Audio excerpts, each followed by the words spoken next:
नमस्कार, जय हिंद, जय भारत। मैं अभिषेक और आप देख रहे हैं हमारा YouTube channel Rudra education hub. दोस्तों, एक बार फिर से आप सभी का हमारे इस यूट्यूब चैनल पे हार्दिक स्वागत और अभिनंदन है। जी हाँ दोस्तों, आज के सेशन में, आज के इस वीडियो में हम आपसे बात करने वाले हैं आर्कियोलॉजी और हिस्ट्री के पॉइंट ऑफ व्यू से बहुत ही इंपॉर्टेंट टॉपिक गुप्ता डायनेस्टी से संबंधित कुछ बड़े ही जबरदस्त क्वेश्चंस के बारे में।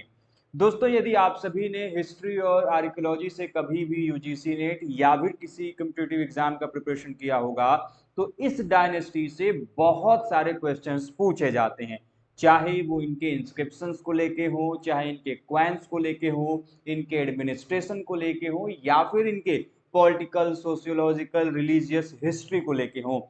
तो दोस्तों, आज के इस सेशन में हम बहुत सारे क्वेश्चंस को एक एक करके दोस्तों डिटेल में डिस्कस करेंगे। तो इसके पहले कि दोस्तों आज के सेशन की हम शुरुआत करें, जल्दी से दोस्तों एक बार आप सभी जुड़ जाइए। चैनल पर नए हैं दोस्तों, चैनल को सब्सक्राइब कर लीजिए, साथ ही बेल आइकन को प्रेस कर लीजिए, जिससे कि दोस्तों आप सभी के पास वीडियोस की लेटेस्ट नोटिफिकेशन सबसे पहले आप सभी तक पहुंचती रहे।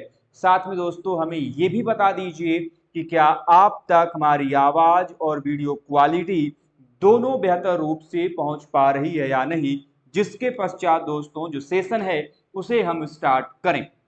तो जल्दी से दोस्तों एक बार वीडियो को लाइक जरूर कर दीजिएगा। Hello Saurabh ji, good evening to all of you. चलते हैं दोस्तों अपने क्वेश्चंस की तरफ। तब तक दोस्तों जल्दी से एक बार वीडियो को लाइक जरूर से कर दीजिए। तो तो दोस्तों आज का जो कि आपको यहाँ पर क्वेश्चंस आपको दिखाई दे रहा होगा, उनके क्वेश्चंस का आंसर जो है दोस्तों आपको करना है।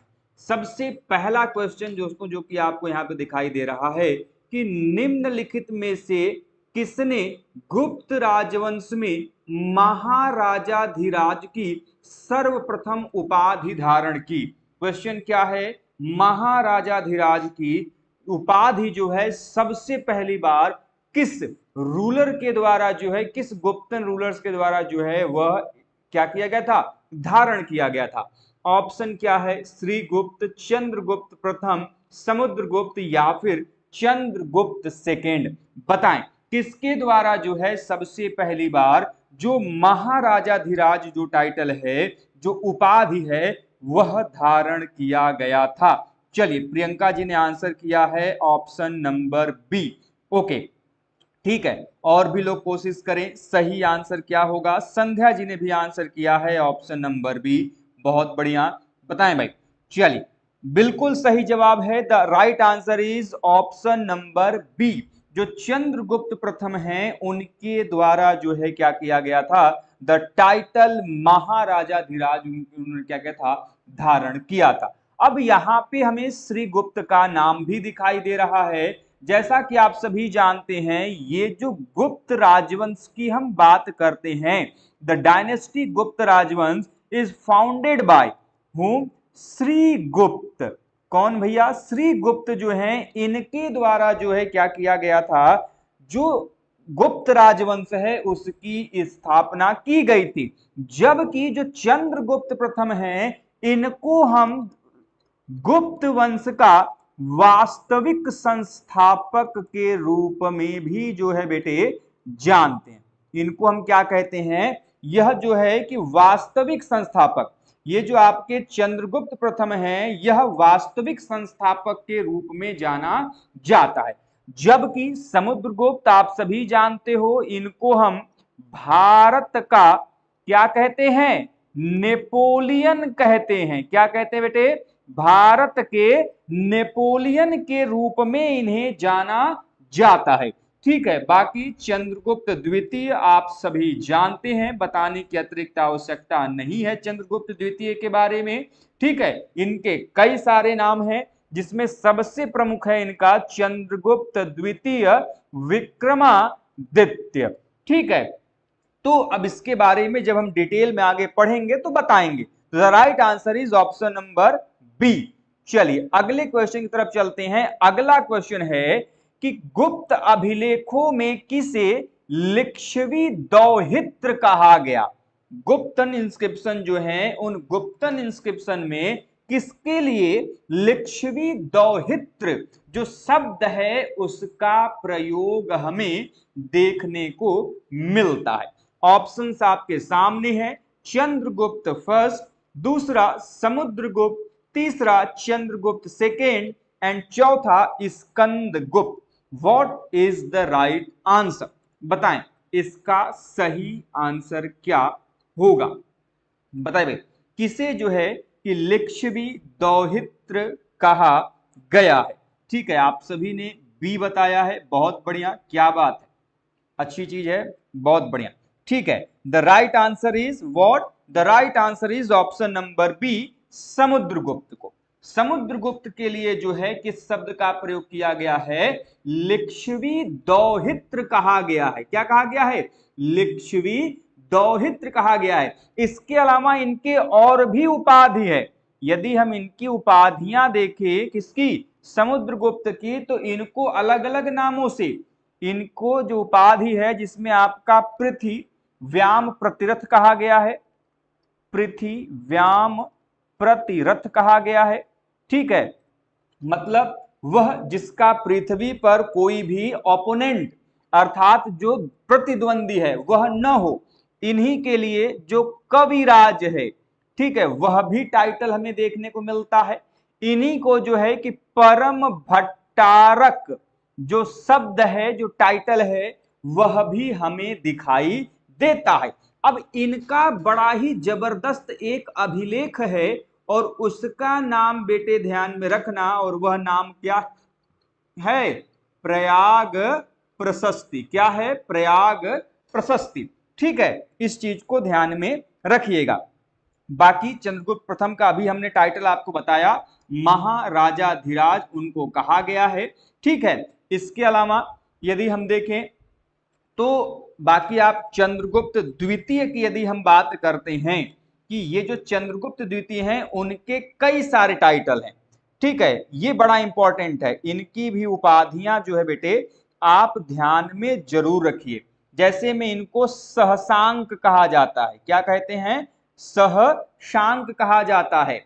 ठीक है, इनके लिए सकारी की उपाधि भी दी जाती है, शकों का नाश करने के, शकों का शत्रु की वजह से। ठीक है, इनके लिए देवराज उपाधि मिलती है। आपकी एग्जाम में क्वेश्चन आता है कि देवराज जो उपाधि है वह किस इंस्क्रिप्शन में उल्लेख मिला है?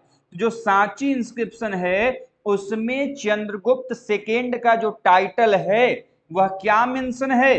देवराज मेंशन है।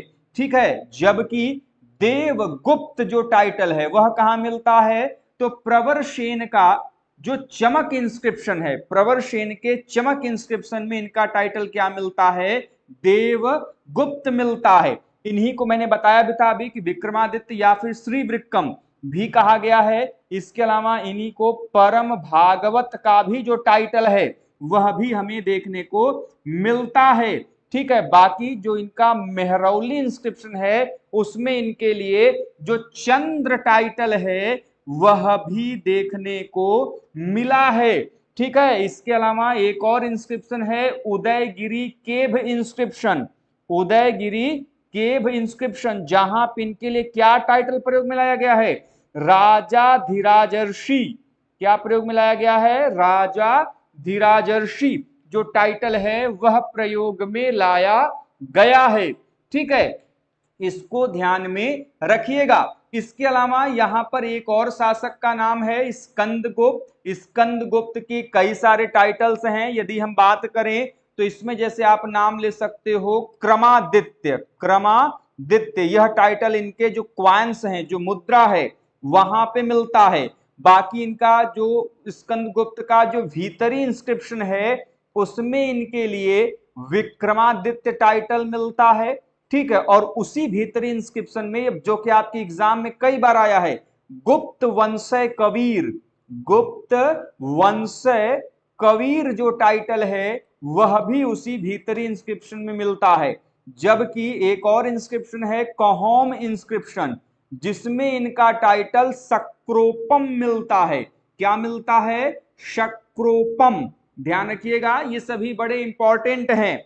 ठीक है, चलिए आगे बढ़ते हैं अगले क्वेश्चन की तरफ जल्दी से एक बार, तब तक वीडियो को लाइक जरूर से कर दीजिएगा।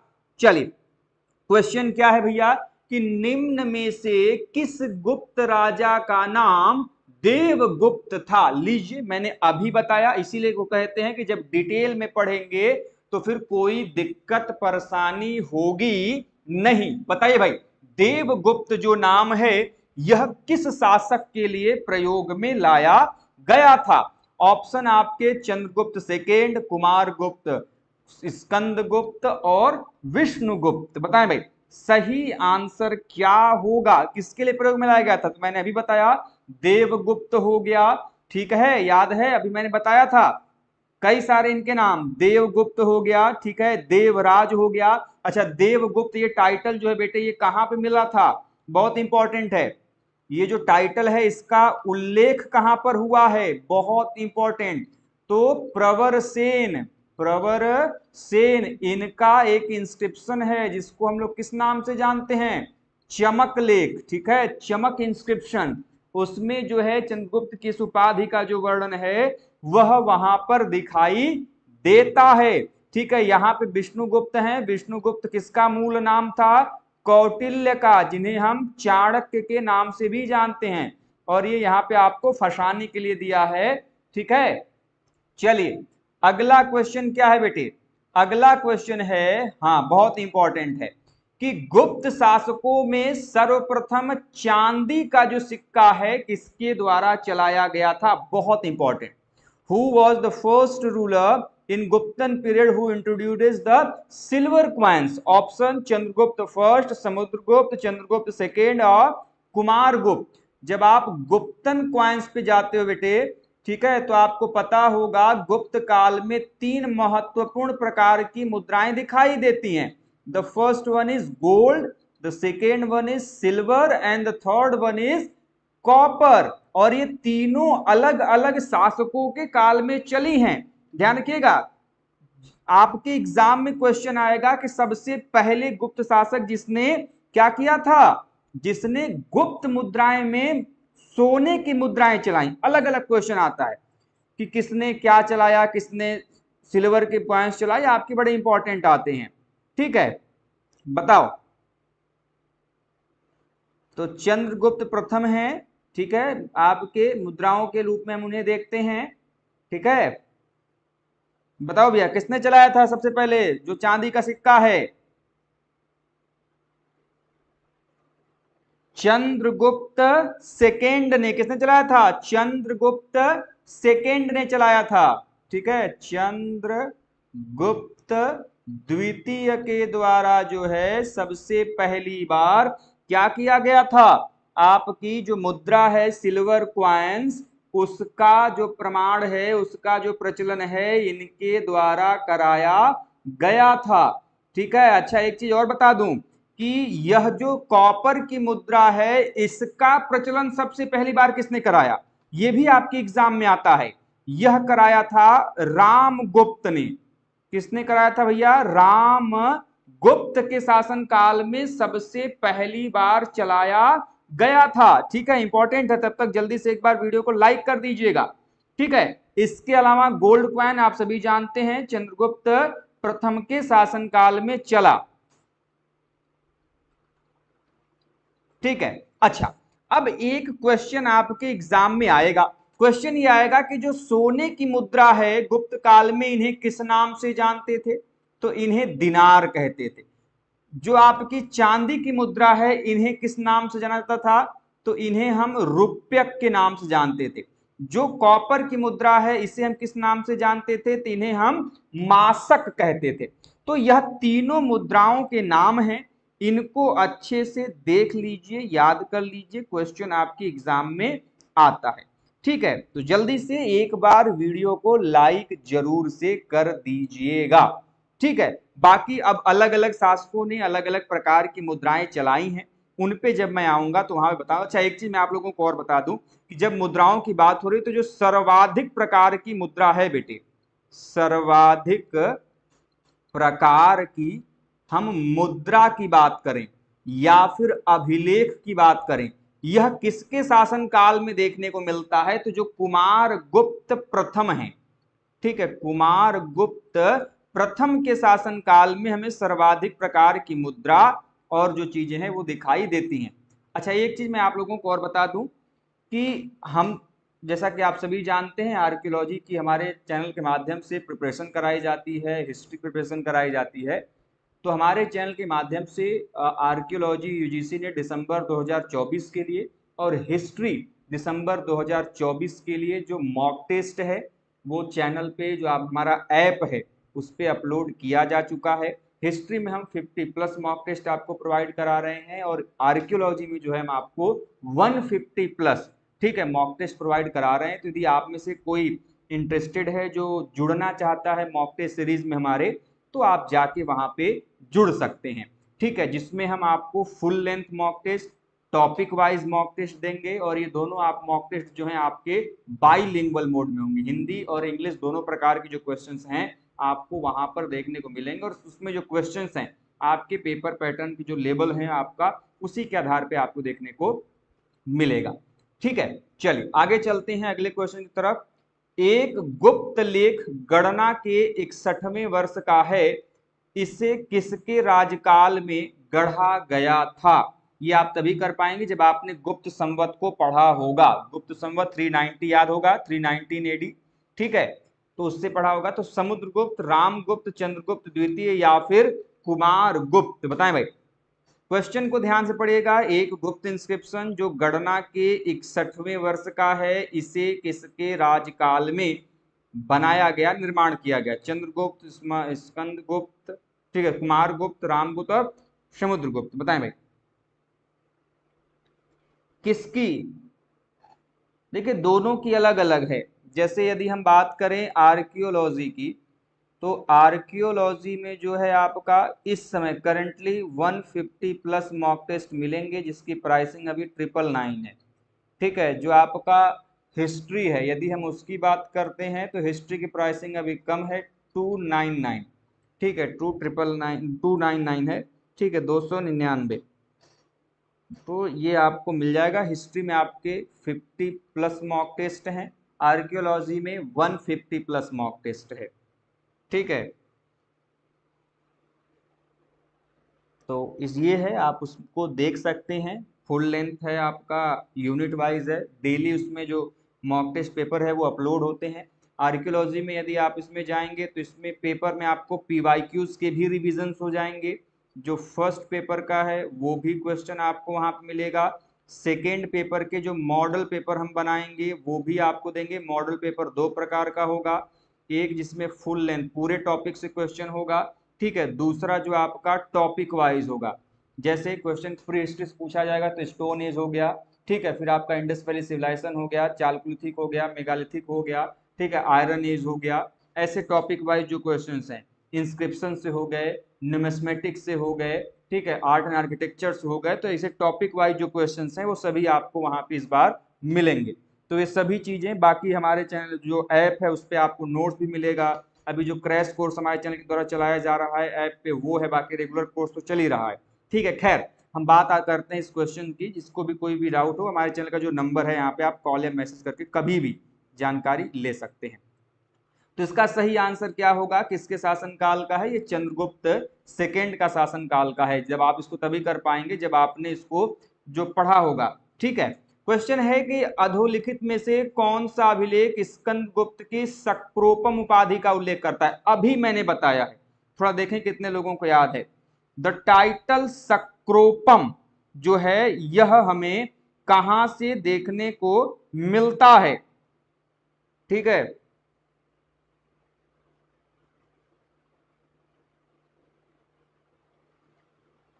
टाइटल सक्रोपम अभी मैंने बताया, गुप्त वंश से कबीर हो गया, सक्रोपम हो गया। तो भीतरी स्तंभलेख, कहोम अभिलेख, बिहार स्तंभलेख, जूनागढ़ अभिलेख, ठीक है, ये बड़ा इंपॉर्टेंट है। कहां से मिलता है भैया? सक्रोपम उपाधि जो है यह हमें कहां से मिलता है? बहुत बेसिक सा क्वेश्चन है मेरे भाई। कितने लोग देख रहे हैं? मैं सभी भाइयों बहनों से निवेदन करूंगा कि प्लीज एक बार वीडियो को लाइक जरूर से कर दीजिएगा।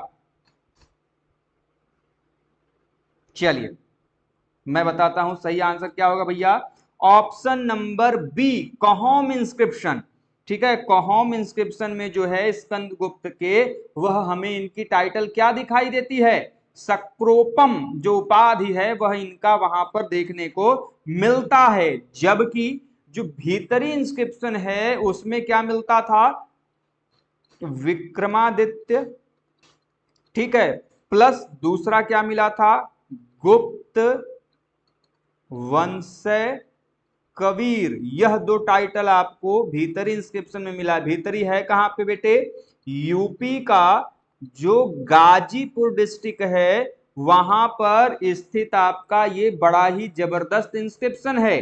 ठीक है, बाकी कहोम इंस्क्रिप्शन की यदि हम बात करते हैं तो जो कहोम इंस्क्रिप्शन है इसकी तुलना, इसमें जो ये आपका सक्रोपम मिला ना, ये एक्चुअली इंद्र से इनकी तुलना की गई है, जिसकी वजह से इनका जो टाइटल है यहाँ पे क्या मिलता है, इनका जो टाइटल है यहाँ पे सक्रोपम दिखाई देता है।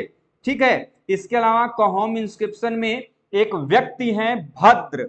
ठीक है, मैं इसके बारे में थोड़ा सा डिटेल दे दूं। भद्र नामक व्यक्ति ने 5 जो जैन तीर्थंकर हैं इनकी मूर्तियों की स्थापना का उल्लेख यहाँ पे मिलता है। और 5 जैन तीर्थंकरों का नाम क्या क्या है, आदिनाथ जिनको हम ऋषभ देव कहते हैं प्रथम तीर्थंकर हैं, शांतिनाथ, नेमिनाथ, पार्श्वनाथ और महावीर, इनकी प्रतिमा निर्माण का जो उल्लेख है वह हमें इस इंस्क्रिप्शन में देखने को मिलता है। ठीक है, इस चीज को ध्यान में रखिएगा। बाकी जो आपकी इंस्क्रिप्शन है, यदि हम इसकी डेटिंग की बात करते हैं तो आपका कितना है, 141 गुप्त संवत है। कितना है भैया, 141 गुप्त संवत है। ठीक है, यदि आप इसको एडी में कन्वर्ट करेंगे तो आप सभी को पता है यह कितना चला जाएगा, 460 एडी, 460 एडी 460 ईस्वी में चला जाएगा। ठीक है, कहोम जिसका प्राचीन नाम क्या था, कुंभ था। ठीक है, और बाकी इसको खोजा किसके द्वारा गया था, तो फ्रांसिस बुखानन ने जो है इसकी खोज की थी। बाकी जूनागढ़ इंस्क्रिप्शन मुख्यतः किसके लिए जानता है, रुद्र दामन का। ठीक है, रुद्र दामन का जूनागढ़ इंस्क्रिप्शन जो कि किसके लिए प्रसिद्ध है, सुदर्शन झील के उल्लेख और उसके निर्माण और उसके मरम्मत संबंधित प्रमाणों का उल्लेख करता है। अगला क्वेश्चन, हूण मिहिर कुल को पराजित करने वाला गुप्त शासक कौन था। हूण शासक जिसका नाम क्या बेटे, मिहिर कुल, उस मिहिर कुल को पराजित करने वाले शासक का नाम, ऑप्शन पुरुगुप्त, बुद्धगुप्त, भानुगुप्त, नरसिंह गुप्त। बताएं किसने जो है कि जो हूण शासक है मिहिर कुल उसको पराजित किया था, बताएं। बहुत इंपॉर्टेंट है, यदि आपने पोस्ट गुप्तन रूलर को पढ़ा होगा तो वहां पे आपको पता चलेगा।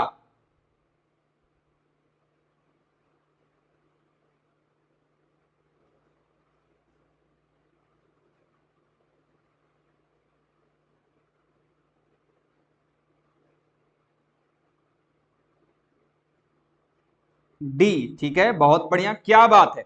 नरसिंह गुप्त के द्वारा जो है, देखिए नरसिंह गुप्त का एक टाइटल मिलता है जिसका नाम क्या है बेटे, बालादित्य। नरसिंह गुप्त बालादित्य, यदि हम इनके टाइमलाइन को देखते हैं तो 495 टू 510 एडी मिलता है। अब आप सभी जानते हैं इस इनका जो नरसिंह बालादित्य है एक इंस्क्रिप्शन है जिसका नाम है नालंदा मुद्रा लेख। ठीक है, नालंदा मुद्रा लेख, उस नालंदा मुद्रा लेख में जो है कि इनकी उपाधि क्या मिलती है, उपाधि मिलती है परम भागवत। क्या मिलता है भैया, परम भागवत।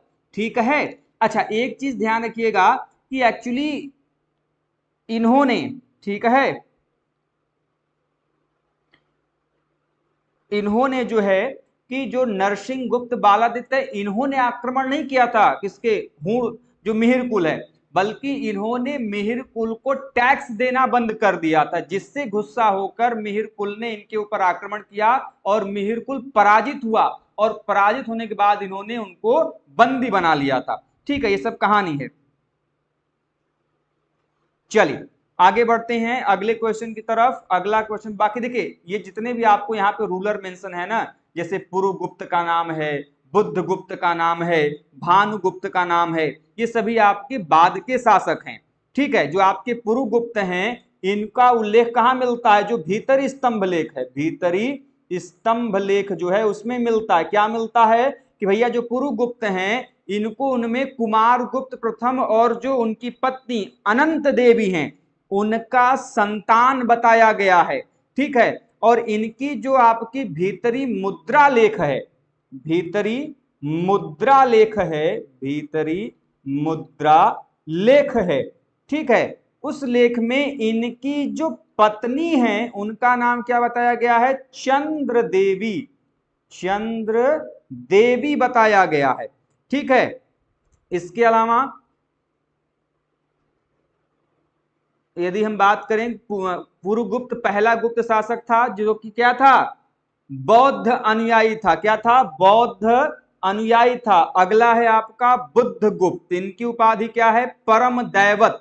उपाधि क्या मिलती है? परम दैवत उपाधि मिलती है। अच्छा, दामोदरपुर कॉपर प्लेट इंस्क्रिप्शन जो है, दामोदरपुर जो ताम्रपत्र है, जो कॉपर प्लेट इंस्क्रिप्शन है, इसमें इनके लिए जो टाइटल मिलता है दैट इज परम भट्टारक महाराजाधिराज। क्या है? परम भट्टारक महाराजाधिराज कहा गया है। ठीक है, इनके इंस्क्रिप्शन की बात करते हैं तो इनका एक इंस्क्रिप्शन है सारनाथ लेख, ध्यान रखिएगा, जो कि सारनाथ से प्राप्त हुआ है।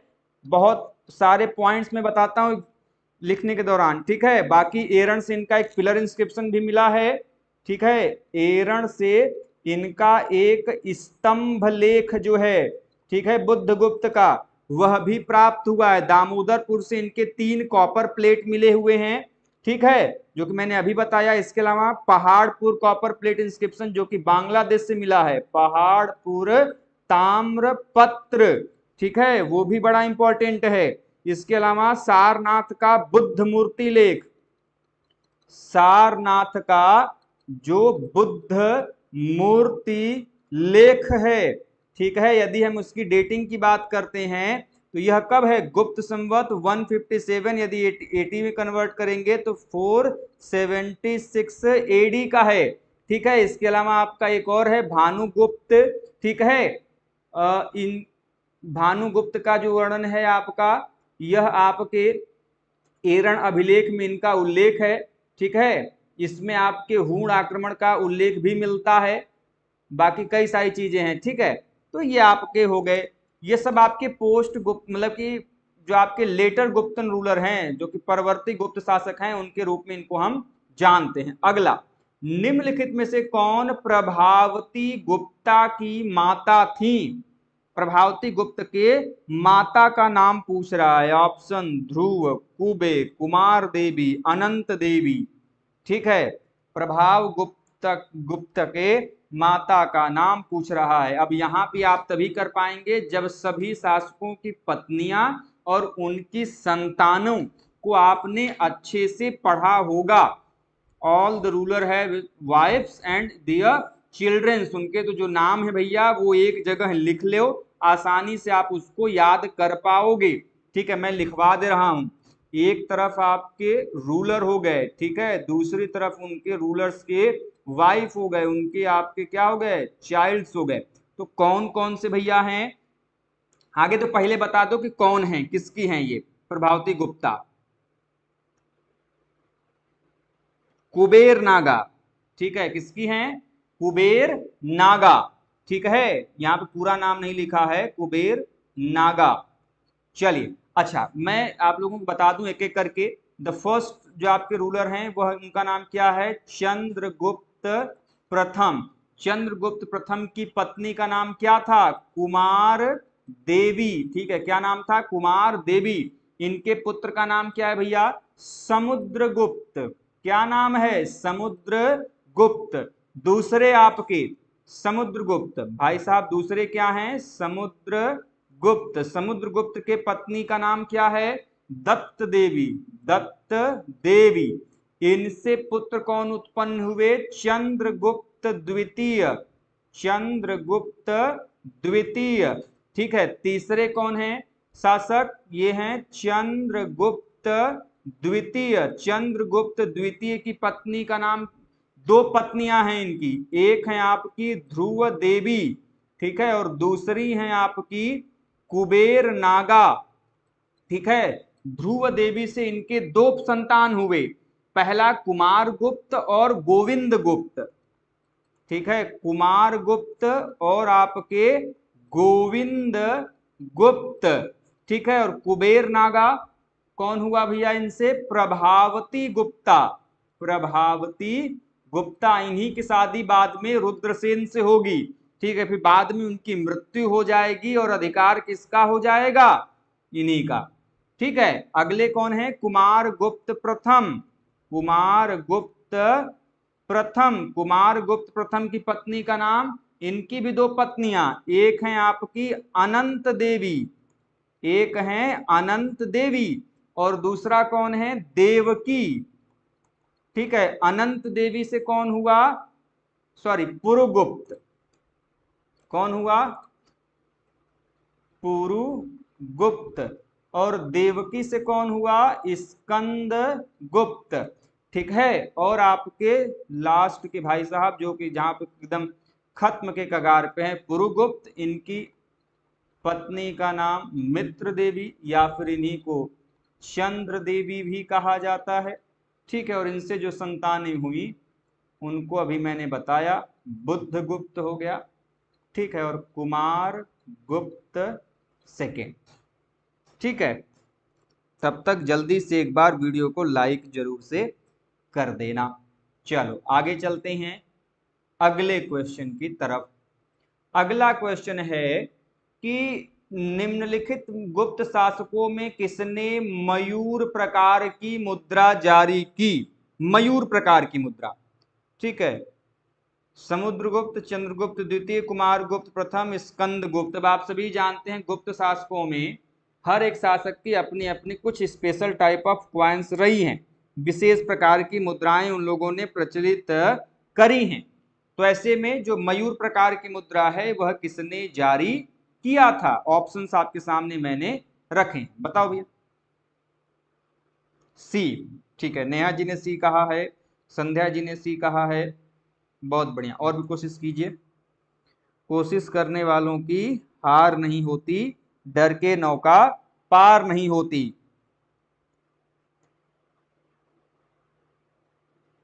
बताओ भैया क्या होगा? बहुत बढ़िया, क्या बात है। कुमार गुप्त प्रथम के द्वारा, किसके द्वारा?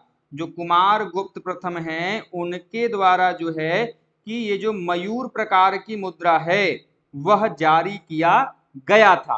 अब देखिए अलग अलग प्रकार की जो मुद्राएं हैं उनको ध्यान में रख लीजिए। जैसे मैं बताऊं, दंडधारी या फिर उत्पातक प्रकार की मुद्रा किसने किसने जारी किया? मैं आप लोगों को बताते जा रहा हूं। दंडधर या फिर उत्पातक, जिसको स्टैंडर्ड टाइप ऑफ कॉइन कहते हैं, उत्पातक जिस स्टैंडर्ड टाइप ऑफ कॉइन, यह किसने किसने प्रचलित कराया था? तो समुद्रगुप्त और Chandragupta second, Samudragupta and Chandragupta second ने जारी कराया, ठीक है। इसके अलावा चक्र ध्वज प्रकार की मुद्रा किसने जारी कराया? चक्र ध्वज प्रकार की जो मुद्रा है यह किसने जो है? कांच, जो कांच गुप्त हैं या फिर कांच का जो नाम बीच में आता है ना गुप्तन डायनेस्टी में, उसने किया। ध्वजवाहक प्रकार का, ध्वज वाहक प्रकार का समुद्रगुप्त, समुद्रगुप्त, ठीक है। धनुर्धारी प्रकार का, ठीक है। ये सबसे अधिक मात्रा में चलवाया गया मुद्रा है और ये सबसे पहली बार चलाया गया था किसके द्वारा? समुद्रगुप्त के द्वारा, ठीक है। इसके अलावा राजा रानी प्रकार, king queen type of coin, राजा रानी प्रकार, ठीक है, यह किसने चलाया था? तो चंद्रगुप्त प्रथम, कुमार गुप्त प्रथम और स्कंद गुप्त। चंद्रगुप्त प्रथम, ठीक है, कुमार गुप्त प्रथम और स्कंद गुप्त, मैं डिटेलिंग्स बताता हूं, इससे किसी को कोई दिक्कत, कोई समस्या, कोई परेशानी बता दो भैया। इसके अलावा कृतांत परशु प्रकार का, बैटल एक्स टाइप, कृतांत परशु प्रकार, बैटल एक्स टाइप किसने जारी किया था? यह सिक्का केवल और केवल किसका मिलता है? समुद्रगुप्त का मिलता है। ठीक है। पर्यंक प्रकार का, कॉस टाइप,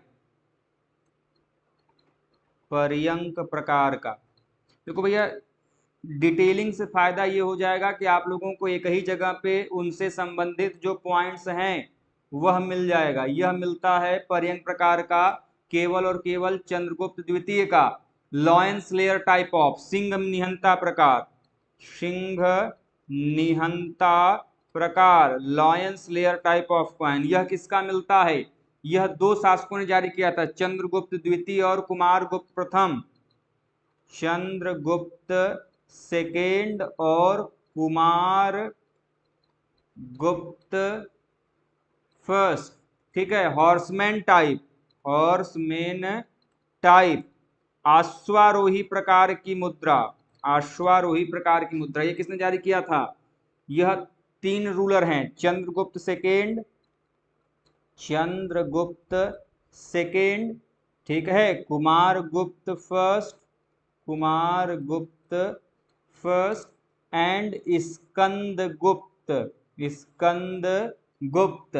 ठीक है। इसके अलावा एलिफेंट राइडर टाइप, ठीक है, गजारूढ़ या फिर गजारोही प्रकार की मुद्रा, गजारूढ़ या फिर गजारोही प्रकार की मुद्रा, यह किसने जारी किया है? ठीक है। यह खड्ग निहंता हो गया, देखिए गजारूढ़, गजारोही, ठीक है, elephant rider, lions layer of type, ठीक है, स्वार्डमैन टाइप या फिर खड्ग हस्त प्रकार, खड्ग हस्त प्रकार।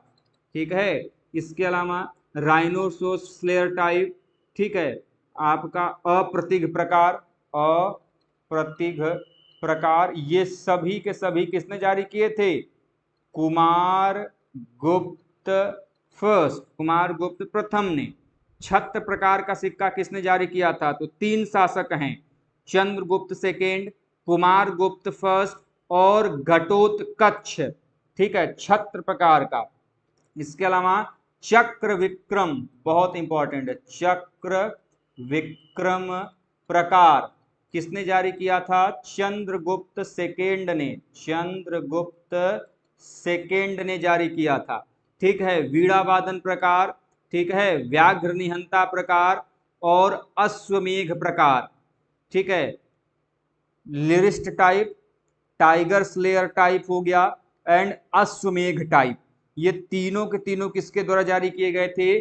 समुद्रगुप्त के द्वारा जो है जारी किए गए थे। और आज के इस सेशन का अंतिम क्वेश्चन, बाकी हम लोग नेक्स्ट क्वेश्चन जो है नेक्स्ट क्लास में डिस्कस करेंगे। ठीक है।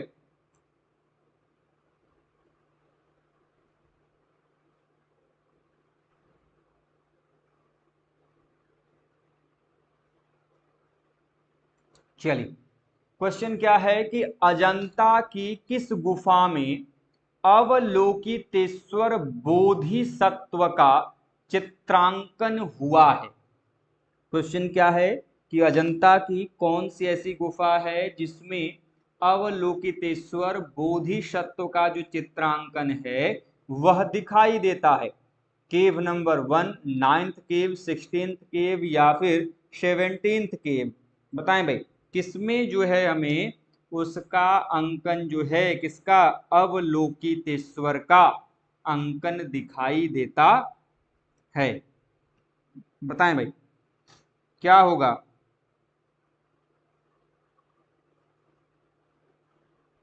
The right answer is option number ए। जो केव नंबर 1 है उसमें इस प्रकार की जो चीजें हैं वह हमें अजंता में दिखाई देती। ठीक है, ध्यान रखिएगा दोस्तों। आज का हमारा जो सबसे पहला क्वेश्चन है कि गुप्त अभिलेखों में सोने के सिक्कों के लिए प्रयुक्त जो शब्द है दिनार, यह निम्नलिखित में से किससे निकला हुआ है? टर्म क्या है? दिनार। यह किससे निकला हुआ है? संस्कृत शब्द है, ग्रीक शब्द है, चाइनीज शब्द है या फिर लैटिन शब्द है? बहुत ही इंपॉर्टेंट क्वेश्चन है और आपके एग्जाम में ये बड़े ही छोटे छोटे और इंपॉर्टेंट क्वेश्चंस पूछे जाते हैं। जब भी हम सिक्कों की बात करेंगे, सिक्का की बात की जाएगी, तो आपके यहाँ पे गुप्त काल में 3 मुख्य प्रकार की मुद्राओं का प्रचलन आपको दिखाई देता है। खैर, इसका सही आंसर होगा ऑप्शन नंबर डी। जो ये दिनार शब्द है यह एक लैटिन शब्द है। अब यदि आप देखेंगे तो जो गुप्त काल है इसमें स्वर्ण मुद्रा आपको दिखाई देगी, ठीक है। जो चांदी की मुद्रा है वो दिखाई देगी और जो ताम्र मुद्रा है वो दिखाई देगी। स्वर्ण मुद्रा के लिए जैसा कि आप सभी ने अभी देखा किस शब्द का प्रयोग किया जाता है? दिनार। चांदी की मुद्रा के लिए या तो रुप्यक या फिर रौप्य शब्द का प्रयोग किया जाता है, जबकि जो तांबे की मुद्रा होती है उसके लिए मासक शब्द का जो प्रयोग है वह हमें दिखाई देता है। अब हमने प्रीवियस क्लास में आपको और भी सारी चीजें बताई थी, जैसे जो ताम्र मुद्रा है गुप्त काल में सबसे पहली बार किसके द्वारा इसकी शुरुआत की गई थी? तो रामगुप्त। वैसे ही जो चांदी की मुद्रा है यह सबसे पहली बार किसने चलाया था? तो चंद्रगुप्त सेकेंड। किसने चलाया था? चंद्रगुप्त सेकेंड के द्वारा जो है चलाया गया था। तो ऐसे ही इन पॉइंट्स को ध्यान में रखिएगा। चलिए अगला क्वेश्चन है कि किस अभिलेख में जो समुद्रगुप्त हैं इनकी उपाधि परम भागवत मिलती है? बहुत इंपॉर्टेंट है। अब आप सभी जानते हैं each and every rulers have some their own titles. आपने जितने भी शासक देखे होंगे उनके कुछ न कुछ उपाधियां रही ही रही हैं। तो ऐसे में जो समुद्रगुप्त हैं उनकी उपाधि जो परम भागवत है यह कहां पे उल्लिखित है? प्रयाग प्रशस्ति में, एरण अभिलेख में, नालंदा एवं गया लेख में या फिर जूनागढ़ अभिलेख में? बताएं भाई कहां पर उनका ये जो टाइटल है वह परम भागवत जो है देखने को मिलता है? बताइए भाई, कोशिश कीजिए। बहुत ही इंपॉर्टेंट क्वेश्चन है। बात यहाँ पे ध्यान रखिएगा, किसकी हो रही है? समुद्रगुप्त की हो रही है, ठीक है, समुद्रगुप्त की हो रही है। चलिए बहुत बढ़िया। देखिए जब हम समुद्रगुप्त की बात करते हैं तो समुद्रगुप्त का जो नालंदा एवं और जो गया है, ठीक है, उस इंस्क्रिप्शन में उनके लिए जो परम भागवत शब्द है, क्या परम भागवत जो शब्द है, जो टाइटल है, वह वहां पर जो है हमें उनके नामों का जो उल्लेख है वह दिखाई देता है। ठीक है। अब एक चीज और भी ध्यान रखिएगा कि जब हम समुद्रगुप्त की बात कर रहे हैं तो आप सभी को पता होगा कि जो समुद्रगुप्त हैं इन्हें हम भारत का नेपोलियन भी कहते हैं। क्या कहते हैं? भारत का यह भाई साहब नेपोलियन भी कहा जाता है। और प्रयाग प्रशस्ति इन्हीं के काल की और भारत की सर्वप्रिय प्रशस्ति के रूप में भी इसे हम जानते हैं। वहीं पे यदि हम रचनाकार की बात करते हैं तो आप सभी ने नाम सुना होगा, समुद्रगुप्त के ही महादंड नायक थे, महादंड नायक थे, जिसका नाम क्या था? हरिसेन। और उन्हीं हरिसेन ने जो है कि यह जो प्रयाग प्रशस्ति है उसकी रचना की थी। ठीक है, इस चीज को ध्यान में रखिएगा। अब यदि हम समुद्रगुप्त की बात यहाँ पर कर ही रहे हैं तो एक बात ध्यान रखिएगा कि ये जो समुद्रगुप्त हैं, ठीक है, इनका एक और भी इंस्क्रिप्शन है, एरण अभिलेख, जो कि मध्य प्रदेश से मिला है और इसकी जो खोज है वह कनिंघम ने किया था। यह कहां से मिला है? मध्य प्रदेश से, ठीक है। और इसकी खोज किसने किया था? एलेक्जेंडर कनिंघम, जिन्हें हम भारतीय पुरातत्व के पितामह के रूप में भी जो है जानते हैं। ठीक है। अब यहां पर यह है कि इस इंस्क्रिप्शन में यदि आप देखेंगे तो यह जो अभिलेख है वह एरण अभिलेख को यहाँ पे भोग नगर कहा गया। क्या कहा गया है? भोग नगर के रूप में जो है यहाँ पे उल्लेखित किया गया है। बाकी अब आप ये सभी जानते होंगे प्रयाग प्रशस्ति के बारे में मैंने अलग से एक डिटेल्ड वीडियो बनाई ही है कि जो प्रयाग प्रशस्ति है ये मेनली मुख्यतः आपका जो ओरिजिनली कहाँ पे था, कौशाम्बी में था। बाद में अकबर के समय में जहांगीर के द्वारा जो है इसे इलाहाबाद फोर्ट में, इलाहाबाद के किले में स्थापित कराया गया था। यदि आप इसमें देखेंगे तो लगभग 33 पंक्तियां इसमें आपको दिखाई देंगी। इसकी भाषा संस्कृत है, इसमें ब्राह्मी लिपि का प्रयोग किया गया है। ठीक है, इन सभी चीजों को ध्यान में रखिएगा।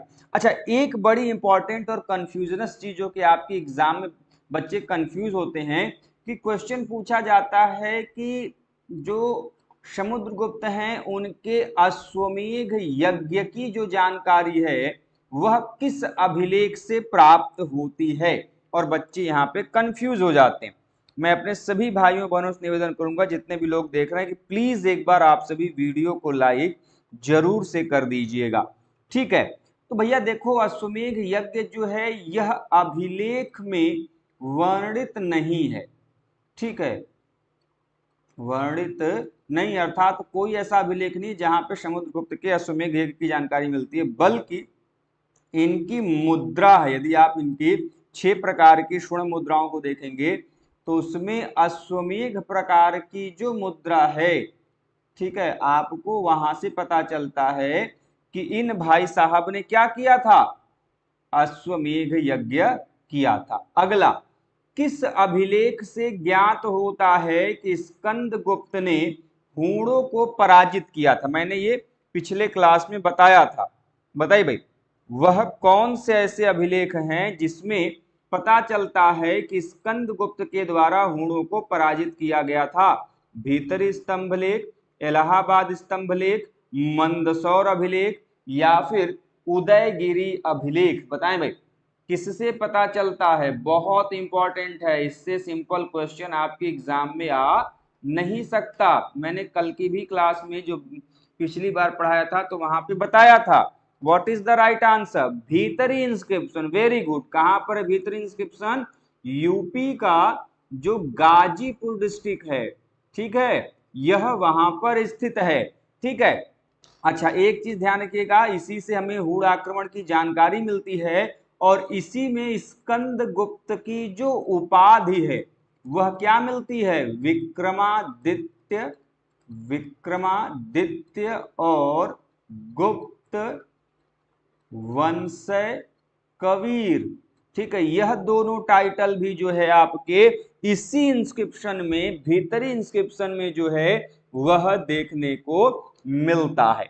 ठीक है, इस चीज को ध्यान में आप सभी रखेंगे। ठीक है, यहां से जो क्वेश्चन है वह आपके एग्जाम में आता ही आता है। चलिए आगे बढ़ते हैं, और भी कई सारे इंस्क्रिप्शन हैं आगे। जब से इलाहाबाद पिलर इंस्क्रिप्शन है, इसी को आप प्रयाग प्रशस्ति भी कहते हैं।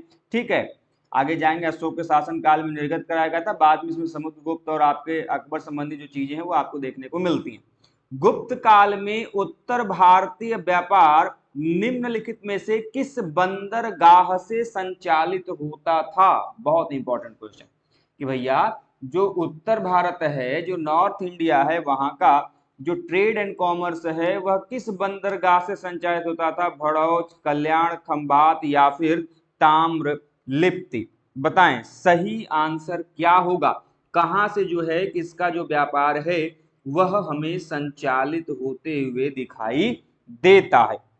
बताएं क्या होगा? आपने यदि गुप्तन डायनेस्टी का ट्रेड एंड कॉमर्स पढ़ा होगा, यदि आपने अर्थव्यवस्था इत्यादि पढ़ा होगा, तो आपको इसके बारे में जानकारी अवश्य रही होगी। बताओ भैया, कोशिश करो क्या होगा। चलिए, एक आंसर आया, अदिति जी ने कहा है ऑप्शन नंबर डी। ठीक है, और भी लोग कोशिश करें, बताओ भैया। चलिए देखिए, इसका सही क्या आंसर होगा? बिल्कुल सही आंसर होगा ऑप्शन नंबर डी। ठीक है, जो ताम्रलिप्ति है, इस ताम्रलिप्ति से भारत में उत्तरी जो आपका व्यापार है वह हमें देखने को मिलता है।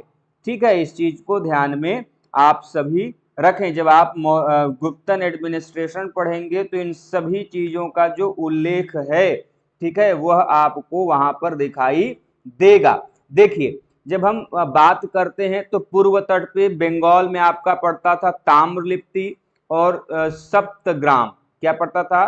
ताम्रलिप्ति और सप्तग्राम। देखिए, बंगाल की यदि हम बात करते हैं तो आप सभी इसको चाहें तो लिख सकते हैं। एक आपका ताम्र लिप्ति और दूसरा क्या है बेटे? सप्तग्राम। ठीक है, वहीं पे आपका उड़ीसा के क्षेत्र में कौन कौन से हैं? तो उड़ीसा के क्षेत्र में पुरी, ठीक है, इसके अलावा कलिंग, ठीक है, इसके अलावा सिकाकोस, सिकाकोस, ये सभी आपके क्या है? बंदरगाह हैं जहां से ट्रेड एंड कॉमर्स किया जाता था, जिसमें ताम्रलिप्ति जो है सबसे महत्वपूर्ण जो है माना जाता था। हालांकि एक और भी है, ठीक है, ताम्रलिप्ति जो कि बंदरगाह था और उसके बाद सप्तग्राम ने उसका स्थान लिया। वैसे ही कलिंग के तट पर एक बंदरगाह था जिसका नाम था पलूर। क्या नाम था? पलूर। ठीक है, तो ये सभी चीजें थोड़ी सी डेप्थ में है, उतनी यदि ये जो बच्चे तैयारी कर रहे हो कभी किसी, जैसे कि अभी आपका है ना आरपीएससी वगैरह का एग्जाम, तो उनके लिए आपका काफी इंपॉर्टेंट हो जाएगा। चलिए आगे बढ़ते हैं। अगला क्वेश्चन है कि निम्नलिखित में से कौन गुप्त काल में अपनी आयुर्विज्ञान पशु विषयक रचना के लिए जाना जाता है? ठीक है, ऑप्शन क्या है? चरक, शूद्रक, जीवक, सुश्रुत। ठीक है, मैं आपसे जो वर्ड्स हैं वो बड़े लिखूंगा। गुप्त काल में, अब आप सभी जानते हैं गुप्त काल को हम वाइद गुप्त काल is known as the golden period of Indian history. हम इसे जो है गुप्त काल को जो है हम इसे प्राचीन काल का जो है कि स्वर्ण युग के रूप में जो है हम इसे क्यों जानते हैं, ये आपके एग्जाम का क्वेश्चन है। तो जब भी हम कहते हैं तो गुप्त काल हर एक मायने में, चाहे वो इकोनॉमिक पॉइंट ऑफ व्यू से देखें, सोशल पॉइंट ऑफ व्यू से देखें, रिलीजियस पॉइंट ऑफ व्यू से देखें, आर्किटेक्चर पॉइंट ऑफ व्यू से देखें, ईच एंड एवरी पॉइंट जो आपका गुप्तन पीरियड है वो क्या था? विकसित हमें दिखाई देता है। ऐसे में जो आपका चिकित्सा का जो क्षेत्र है, मेडिसिन का जो क्षेत्र है, मेडिकल फैसिलिटीज की यदि हम बात करते हैं तो वो भी गुप्त काल में हमें काफी विकसित दिखाई देता है। ठीक है, चलिए, दो लोगों ने ए कहा है, बाकी लोग भी बताएं भाई क्या होगा? ए कहा गया है, बहुत बढ़िया। और भी लोग कोशिश करें। आयुर्विज्ञान की बात कर रहे हैं, ठीक है, चलो मैं बताऊंगा। इसका सही आंसर होगा ऑप्शन नंबर डी। क्या होगा? सुश्रुत। क्या होगा? सुश्रुत। ठीक है, देखिए सुश्रुत जो है इनको शल्य चिकित्सा का जनक माना जाता है। किसका भैया? शल्य चिकित्सा पे इन्होंने सबसे महत्वपूर्ण काम किया है। हम जब चरक की बात करते हैं तो चरक जो है यह काय चिकित्सा जो थी, काय चिकित्सा, इसके क्या है? प्रणेता माने जाते हैं। ठीक है, अब एक चीज ध्यान रखिएगा कि जो आपके जो सुश्रुत हैं इन्होंने कई सारे जो चीजें हैं भारत में इनके द्वारा जो है स्थापित की गई थी। ठीक है, सुश्रुत का नाम आप सभी को ध्यान में होना चाहिए। ठीक है, बाकी शूद्रक जीवक ये पहले के हैं, ये बाद के नहीं है, तो इन दोनों को आप जरूर ध्यान में रखें। जो सुश्रुत हैं इनकी भी काफी एक बड़ी इंपॉर्टेंट बुक है सुश्रुत संहिता। इनके नाम के साथ आप संहिता जोड़ दें। सुश्रुत संहिता इन्हीं की क्या है? एक बड़ी ही फेमस बुक है। ठीक है, जिसमें कुल यदि आप देखेंगे तो 184 चैप्टर हैं और मोर देन 1000 जो डिजीजेज हैं उनके किस प्रकार से उनका उपचार किया जाए, इन सभी चीजों की जो जानकारी है वह हमें उस बुक में सुश्रुत जो संहिता है उसमें दिखाई देता है। हाँ, ये बड़ा इंपॉर्टेंट है। चंद्रगुप्त के 9 रत्नों में कौन फलित ज्योतिष से संबंधित था? फलित ज्योतिष, वरुरुचि, शंकु, छपड़क, अमर सिंह। अब आपको पता होगा कि चंद्रगुप्त के समय में जो है कि कुल 9 रत्न हुआ करते थे, जो कि 9 अलग अलग विधाओं के क्या थे, विद्वान माने जाते हैं। तो ऐसे में यह जो है कि फलित ज्योतिष जो है उनके उस फलित ज्योतिष के जो है कि विद्वान कौन माने जाते हैं, मैं 9 के नाम यहां पे भी मैं बताऊंगा। कोशिश कीजिए भाई, कोशिश कीजिए। ऑप्शन नंबर सी प्रियंका जी ने कहा है, ठीक है। और भी लोग बताएं। कोशिश करने वालों की हार नहीं होती, डर के नौका पार नहीं होती। तो जल्दी से एक बार वीडियो को लाइक कर दीजिए। चैनल पर नए हैं दोस्तों, चैनल को सब्सक्राइब जरूर से कर दीजिएगा। बताओ भाई।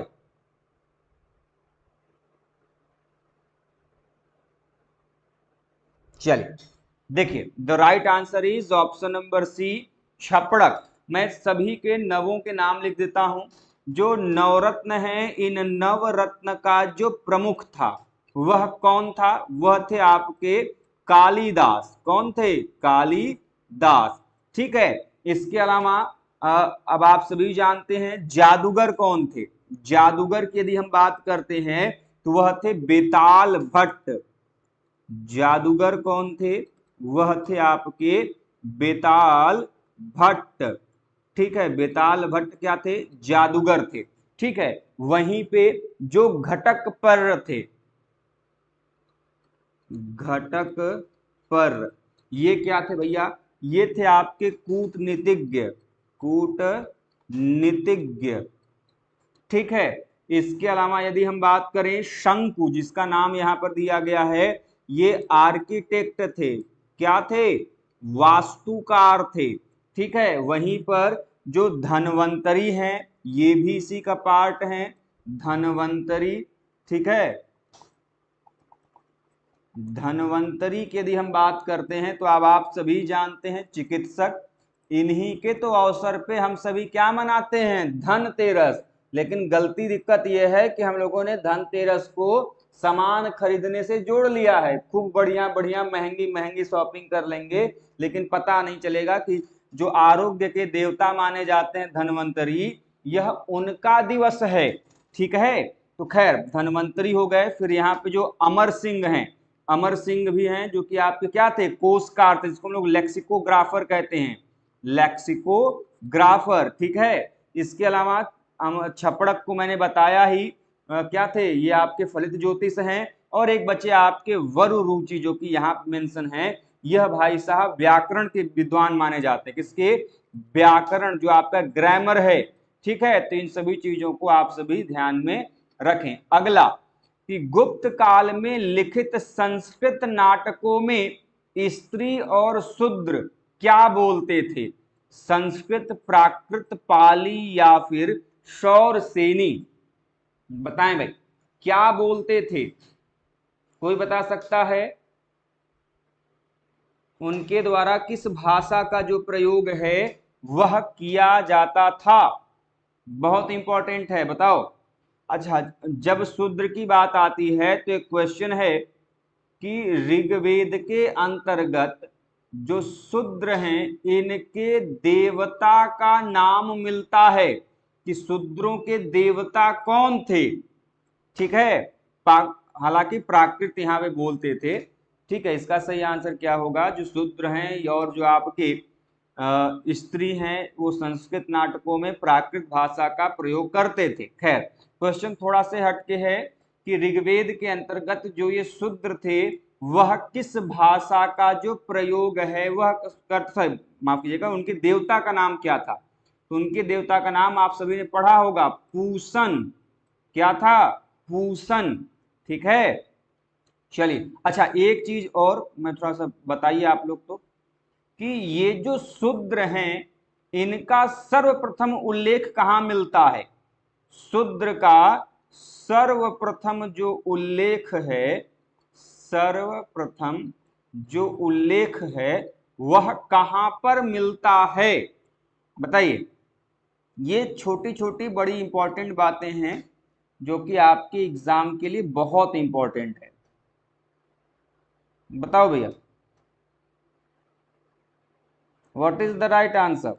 शूद्र का सर्वप्रथम उल्लेख कहाँ मिलता है? तो मैंने आप लोगों को पढ़ा रखा है, ये सब तो बेसिक जानकारी है, इसमें तो कुछ सोचना ही नहीं है। ऋग्वेद का 10वां मंडल, ठीक है, वो भी कौन सा? पुरुष सूक्त, पुरुष सूक्त, ठीक है, जिसमें जो ब्रह्म से संबंधित जो चीजें दी गई हैं, उसी में तो ब्राह्मण क्षत्रिय वैश्य शूद्र जैसा जो कॉन्सेप्ट है, जहां से अलग अलग जो चीजों का जो जानकारी है वह मिलता है, ठीक है, तो इसमें तो कुछ सोचना ही नहीं है। चलिए आगे चलते हैं अगले क्वेश्चन को तरफ कि सती प्रथा का प्रथम अभिलेखित साक्ष्य कहां से प्राप्त हुआ है? जो सती प्रथा है इसका पहला जो अभिलेखित साक्ष्य है यह कहां से मिला है? एरण से, जूनागढ़ से, मंदसौर से या फिर सांची से? कहां से मिला है भैया बताओ?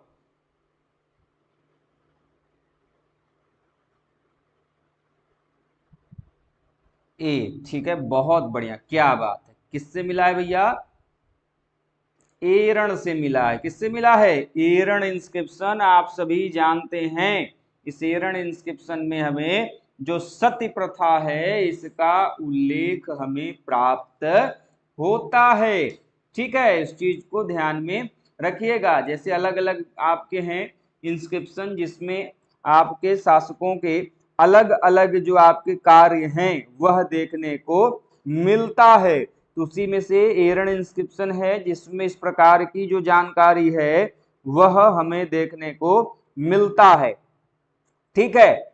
चलिए आगे बढ़ते हैं अगले पॉइंट की तरफ, ठीक है।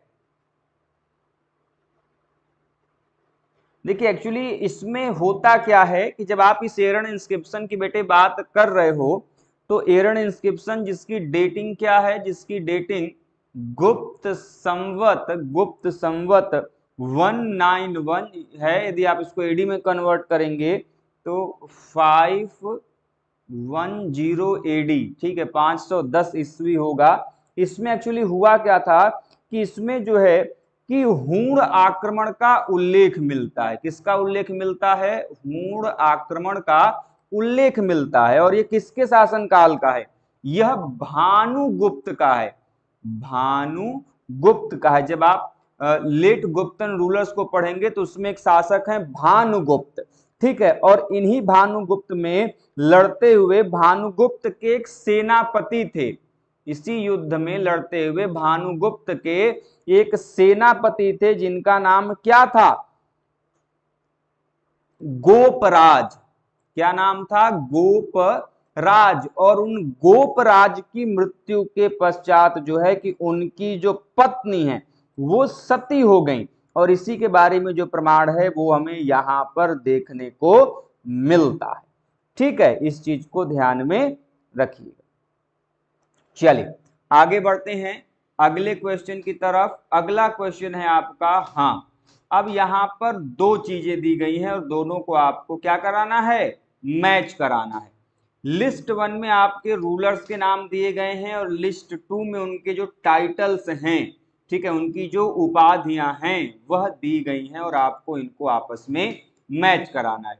अशोक, समुद्रगुप्त, चंद्रगुप्त द्वितीय और स्कंदगुप्त। पर क्रमांक, प्रियदर्शन, क्रमादित्य और विक्रमादित्य। तो सबसे पहले तो अशोक भैया तो ये पहचाने ही जाते हैं किसके लिए? प्रियदर्शन के लिए। किसके लिए पहचाने जाते हैं? जो प्रियदर्शन है उसके लिए पहचाने जाते हैं। तो ए का 2 कहां पर है? ऑप्शन नंबर सी में है। तो अब तो कुछ सोचना ही नहीं है, उसके अलावा कुछ है ही नहीं, ठीक है। इसके अलावा यदि हम देखें बी का पर क्रमांक, ठीक है, समुद्रगुप्त के लिए है।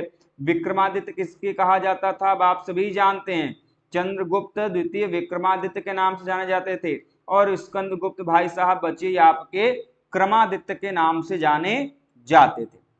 सब टाइटल मैंने आप लोगों को जब वो पेड बैच वाली क्लास है, अभी मैंने पेड बैच वाली ही क्लास में ले रहा हूं और उसमें इंस्क्रिप्शन में पढ़ा रहा हूं, तो उसमें मैंने सभी जितने रूलर्स आ रहे हैं उनके किन किन टाइटल्स का प्रयोग कहां कहां पे मेंशन है, ठीक है, और सभी चीजें मैं उनकी हिस्ट्री जो आपके साथ उनके साथ जो पॉलिटिकल बैकग्राउंड है वो सभी चीजें मैं उनके साथ डिस्कस करते हुए आगे बढ़ रहा हूं।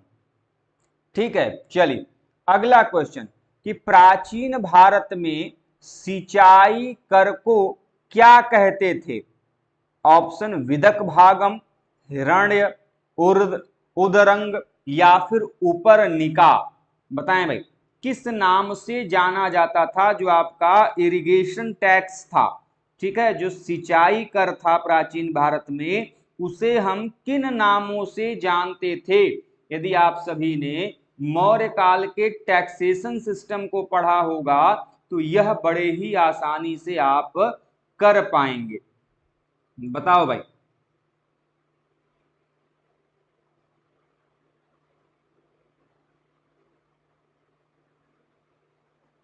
बताइए, कोशिश कीजिए। सी, ठीक है। और कोई बताओ। The right answer is option number A, विदक भागम। क्या बोलते थे? विदक भागम के रूप में जो है जाना जाता था। ठीक है। हिरण क्या होता था? तो धन के रूप में प्राप्त कर, धन के रूप में प्राप्त जो कर होता था, ठीक है, टैक्स जो कि मनी के रूप में प्राप्त हो, ठीक है, वो क्या कहता था? हिरण्य कहा जाता था।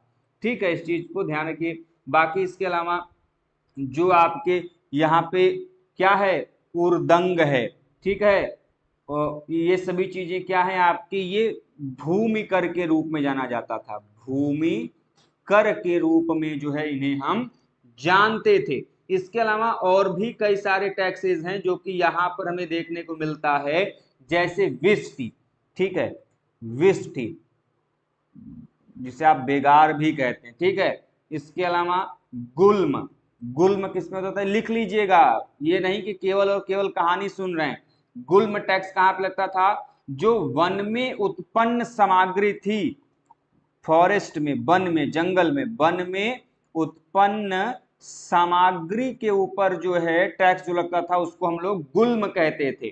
ठीक है। मेय क्या होता था टैक्स? मेय तो जो उत्पन्न अनाज होता था, जब हम अनाज उत्पन्न करते थे उस पे जो टैक्स लगता था, ठीक है, अनाज के रूप में प्राप्त जो टैक्स होता था वो क्या कहता था? ये आपके मेय कहा जाता था। बाकी भूतो प्रांत प्रत्याय, भूतो प्रांत प्रत्याय ये कैसा टैक्स था? कि राज्य में उत्पन्न और आयात की जाने वाली वस्तुएं, ऐसी वस्तुएं जो कि राज्य के अंतर्गत उत्पन्न की जाएं और उसे आयात किया जा सके, उनके ऊपर जो टैक्स लगता था उसी को हम क्या कहते थे? उसी को जो है कि भूतो प्रांत प्रत्याय के नाम से जाना जाता था। और गुप्तन पीरियड का सबसे बड़ा सोर्स ऑफ इनकम जो था वो भूमि कर था। ठीक है, कभी कभी ये क्वेश्चन आता है। अगला क्वेश्चन कि निम्नलिखित साहित्य की शास्त्रीय पुस्तकों में कौन गुप्त काल में लिखी गई थी? अमरकोश, कामसूत्र, मेघदूतम, मुद्रा राक्षस। कौन सी रचना जो है यह लिखी गई किसमें? आपके गुप्त काल के अंतर्गत। बताओ भैया, बड़ा इंपॉर्टेंट है। आपने गुप्तकालीन साहित्यों को पढ़ा होगा तो आपको इसके बारे में जानकारी होगी। मैं कुछ बुक्स के नाम अभी मैं बता दूंगा, फिलहाल इसको बताइए। अमरकोश किसने लिखा है? अमर सिंह ने लिखा है, अभी उनका नाम आया था नवरत्न में, याद होगा। ठीक है, कुछ याद आ रहा है कि नहीं?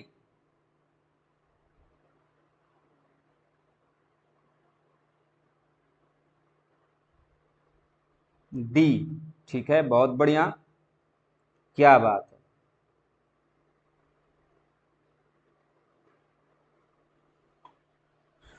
चलिए देखिए, अमर सिंह ने अमरकोश लिखा है, ठीक है। कामसूत्र किसने लिखा है? वात्स्यायन, आप सभी जानते हैं। मेघदूतम किसने लिखा है भैया? कालिदास ने लिखा है। मुद्रा राक्षस किसने लिखा है? विशाख दत्त के द्वारा जो है मुद्रा राक्षस लिखा गया। ध्यान रखिएगा, विशाख दत्त के दो संस्कृत के नाटक हैं, एक तो मुद्रा राक्षस है, दूसरा क्या है? देवी चंद्रगुप्तम। देवी चंद्र गुप्तम। ठीक है, कालिदास की एक दो नहीं बल्कि कई सारी रचनाएं हैं, जैसे में ऋतु संहार, ऋतु संहार, ठीक है। इसके अलावा कुमार संभव, कुमार संभवम भी कई बार आप लोग बोलते हैं उसी को। इसके अलावा मालविकाग्निमित्रम, माल विकाग्निमित्रम, जहां पे मालविका और अग्निमित्र के बीच की जो प्रेम कथा है वह मिलता है। विक्रमोवर्षीय, विक्रमोवर्षीय, ठीक है। और अभिज्ञान शाकुंतलम, अभिज्ञान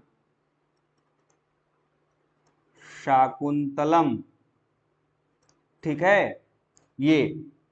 इसके अलावा हम बात करें तो अगले हैं भाई साहब वात्स्यायन, आपने देखा इनका आपका बड़ा इंपॉर्टेंट है, ठीक है।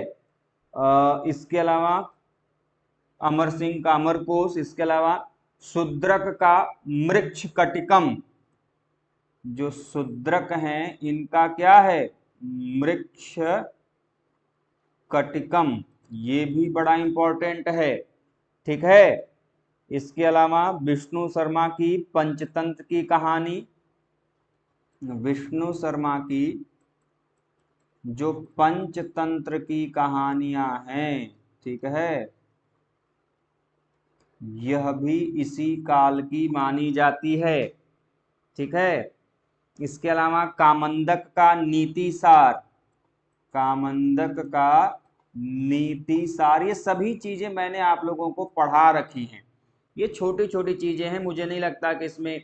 इसके अलावा आपकी भारवी का कीर्तार्जुनियम, ठीक है, भारवी का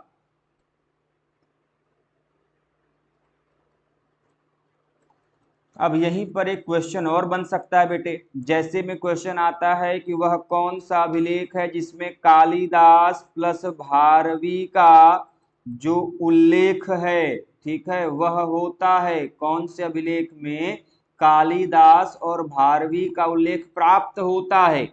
तो आप सभी ने पढ़ा होगा, ऐहोल अभिलेख किसका है, पुलकेशिन सेकेंड का। लिखा किसने है, रवि कीर्ति ने। यह प्राप्त कहां से होता है, तो ऐहोल में एक मेगुती जैन मंदिर है, उसी के दीवार पे यह अभिलेख लिखित है, ठीक है। तो ये सभी चीजें आप चाहें तो लिख सकते हैं, ये सभी चीजें लिखी गई थी जो कि इस काल में हमें दिखाई देती, ठीक है। इसके अलावा नारायण का हितोपदेश है, बहुत सारी बुक्स लिखी गई। चलिए आगे बढ़ते हैं अगले क्वेश्चन की तरफ। अगला क्वेश्चन है कि किस ज्योतिषाचार्य ने यूनानी एवं भारतीय ज्योतिष का समन्वय करके रोमक और पौलिस नाम से नए सिद्धांतों का प्रतिपादन किया था? Important question. कौन से ऐसे विद्वान हैं जिन्होंने रोमक और पौलिस नाम से जो समन्वयकारी जो चीजें हैं वह देखने को मिलती हैं? बताओ भैया सही आंसर क्या होगा?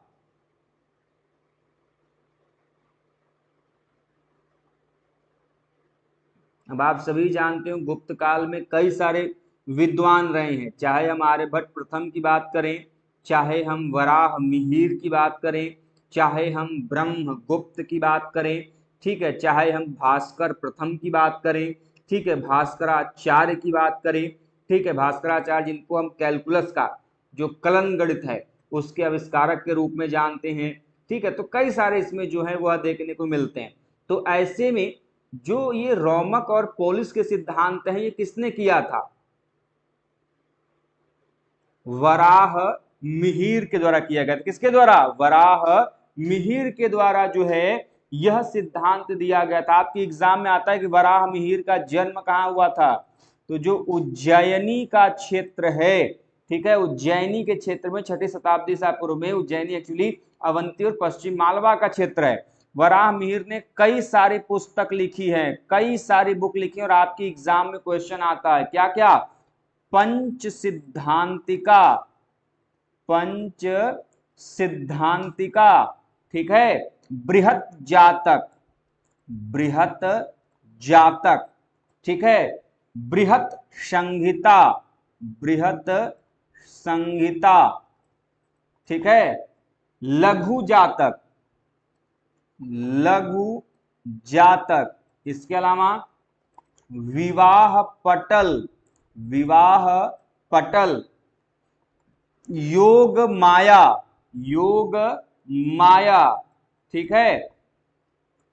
इन्होंने ही बताया था कि जो चंद्रमा है पृथ्वी का चक्कर लगाती है और पृथ्वी जो है सूर्य का चक्कर लगाती है। किसने कहा था? इन्होंने ही कहा था, ठीक है। इसके अलावा यहाँ पे आपको ब्रह्मगुप्त का नाम भी मिला है, जो कि राजस्थान में इन्होंने जन्म लिया था। इनकी दो बड़ी बुक है, ठीक है, जिसको हम लोग ब्रह्मस्फुट सिद्धांत के नाम से जानते हैं।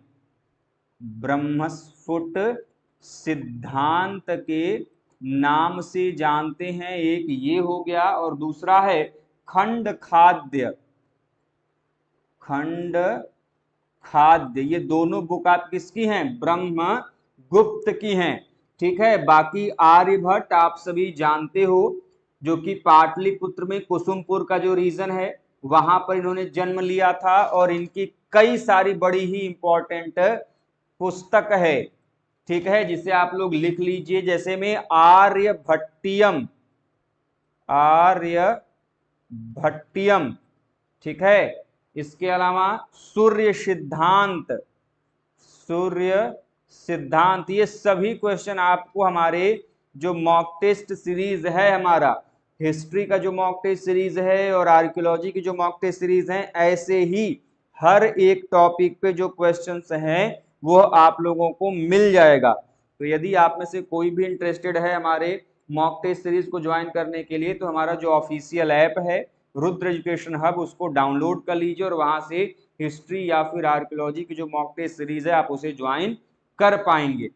तो आर्यभट्टियम हो गया, सूर्य सिद्धांत हो गया, 10 गीतिका हो गया, 10 गीतिका हो गया, ठीक है। इसके अलावा 10 गीतिक सूत्र हो गया, 10 गीतिक सूत्र हो गया, ठीक है। इसके अलावा आर्याष्टक शतक हो गया,